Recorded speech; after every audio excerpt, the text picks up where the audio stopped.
ఎక్కడ ఎక్కడ ఎక్కడ? అయ్యో, ఏం పావు కాటేసింది? ఎట్లా పావా, తాచు పావా, నీళ్ళ పావా? ఏమిటండి, పావు కాటేసి నేను బాధపడుతుంటే దాని పొలం గోత్రం ఎక్కడ చెప్పగలను? అయ్యో, నొప్పిగా ఉంది, భయంగా ఉందండి. భయపడే కొద్ది విషయం తలకెక్కిపోతుంది తెలుసా? చూస్తే పావు కాట లేదే, ఒక్క కాటే ఉంది.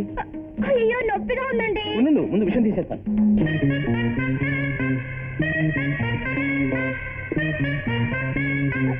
ఏం చేయబోతున్నారు? కత్తి బాగా దించేసి గట్టిగా పిండానంటే లోపల విషయం పుస్తకం బయటకు వచ్చేస్తుంది. అయ్యో, వద్దండి, నేను డాక్టర్ దగ్గర చూపించుకుంటాను.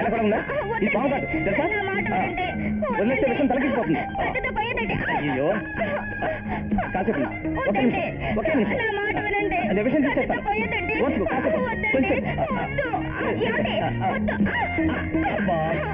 కొంచెం పట్టుకుంటే కొట్టానండి. చూడు, పావు కాటు విషయం తలకెక్కిపోతుందని చెప్తే పావు కాటు కాదనుకుంటా. ఏమిటి అనేది? అవునండి, నేను ఇటువైపు వస్తుంటే ఈ పక్కన ఒక పాము వెళ్ళింది. భయంతో ఒక గెంతడంలో మున్నేదైనా గుచ్చుకొని ఉంటుంది. చూడు, ఈ కత్తి చూసి భయపడిపోయి అబద్ధం చెప్పదు. ఇది ప్రాణాపాయం, నిజం చెప్పు. నిజమేనండి, మున్నే గుచ్చుకుంది. మనం కాలాంతకులం కదా, మనకి చూడగానే తెలిసిపోయింది. నాకు తెలుసు, నేను అప్పుడే చెప్పలా ఇది పాము కాడు కాదని.